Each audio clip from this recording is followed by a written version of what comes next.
लागत आ बिहार की भाग में एक न एक राजनीतिक मौसम विज्ञानी हमेशा रही। पहले रामविलास पासवान रहलें राजनीति के मौसम विज्ञानी, जब जहाँ लहे तहें लहा लें। और अब जौन है तो नया मौसम विज्ञानी पैदा भइल बने, जौने के नाम है उपेंद्र कुशवाहा। कब भाजपा में जइए, कब नीतीश के साथे आई हैं और कब अलग पार्टी बना ली हैं, कोनो ठिकाना नहीं बा। ये पहली बार नहीं बा बल्कि तीसरी बार बा जब 3 तलाक ले ले हवें उपेंद्र कुशवाहा नीतीश कुमार से। कहत आने कि अब हम कब्बो ना आए। अब लोहिया के जौन रास्ता पर चलल रहे समाजवाद के छोड़ के नीतीश कुमार लोहिया के विचार के खिलाफ चल गए बाने। अरे के नइखे चाहत काहे का लोहिया, काहे का जयप्रकाश नारायण, आ काहे का आंदोलन और काहे का समाजवाद। सब कुर्सी के लालच है, सब कुर्सी का खेला है।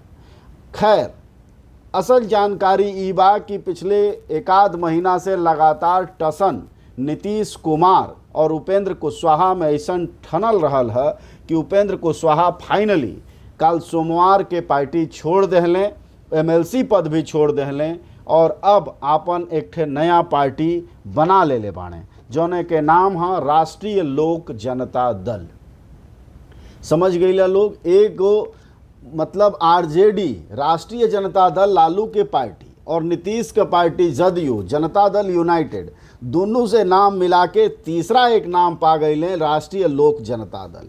यानी दोनों पार्टी के बड़ा संदेश साफ बा कि जौन उपेंद्र कुशवाहा का पार्टी हुई वो राष्ट्रीय लोक जनता दल हुई, जौने में जदयू के भी लोग टूट के आई और राजद के भी लोग टूट के आई और इनकी तीसरा ठीहा पर बैठी, जौने के मालिक हुई हैं उपेंद्र कुशवाहा। पर जरा के समझल जाओ कि उपेंद्र कुशवाहा नया मौसम विज्ञानी के असली फायदा केकरा के होखे वाला बा 2024 में। जाहिर तौर पर जब जदयू और आरजेडी के कमज़ोर करी हैं उपेंद्र कुशवाहा, तो फायदा के ली, आखिर आम के चूसी, तो जाहिर तौर पर भाजपा चूसी। और वह बात ही है कि सारा खेल भाजपा की फायदा खातिर उपेंद्र कुशवाहा के भाजपा खड़ा कैले है। और अब जौन विद्रोह के राग अल्पत हवा, वो असली बात यह है कि कुर्मी वोट जौन की नीतीश के पास इकलौता बचल है, कुछ सेंध लाग जा, कुछ मिल जा उन्हें, तो थोड़ा आरजेडी और जदयू कमज़ोर हुई। असल रणनीति है बा कि महागठबंधन के बिहार में भाजपा खातिर कितना कमज़ोर कैल जा, यही खातिर उपेंद्र कुशवाहा के उपयोग बा। और उपेंद्र कुशवाहा नया मौसम विज्ञानी बिहार की राजनीति में उभरत आने। अब देखल जा कि मौसम विज्ञानी रामविलास की तरह सही मौसम पकड़ पावत हो या भारत सरकार के मौसम विज्ञान की तरह बाणे कि जब कहीं बरखा तो पड़ जाए सूखा, जब कहीं सूखा तो बरस जाए, और जब कहीं गर्मी तो ठंडी से कप कपी आ जाए। देखे के ई बा असल बात।